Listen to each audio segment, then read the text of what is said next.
ஒரு வாட்ஸ்அப்பில் வந்த கதை, இந்த ரயில்ங்கிற ஒன்னே சொல்கிறேன். இன்றைக்கி காலம் எப்படி இருக்குது பாருங்கள். ஒரு ட்ரெயின் வேகமாக வந்துட்டுருக்கு, ஒரு தண்டவாளத்தில் நேராக வந்துக்கிட்டு இருக்குது. 2 ட்ராக் பிரியுது. ஒரு ட்ராக்கு இந்த ரயில் போக வேண்டிய ட்ராக்.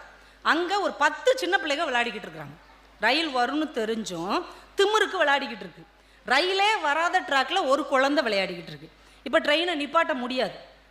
ஒன்று இந்த ட்ராக்கில் விடணும், இல்லைன்னா இந்த ட்ராக்கில் விடணும். இப்போ எதை நீங்கள் முடிவு எடுப்பீங்க? நீங்கள் அந்த டிரைவராக இருந்தால் ப்ராக்டிக்கலாக பேசுங்க. அந்த ஒரு குழந்தை தானே, 10 குழந்தை காப்பாற்றப்பட வேண்டும் என்றால் ஒரு குழந்தை ஏற்றிட்டு போவோம், இப்படி தான் நம்ம யோசிப்போம். ஆனால் ஒரு விஷயம் நீங்கள் கவனித்தீர்களா? தவறு செய்த குழந்தைகள் காப்பாற்றப்படுகிறது. எந்த தவறும் செய்யாமல் சரியான இடத்தில் விளையாடிய குழந்தை சத்து போகிறது.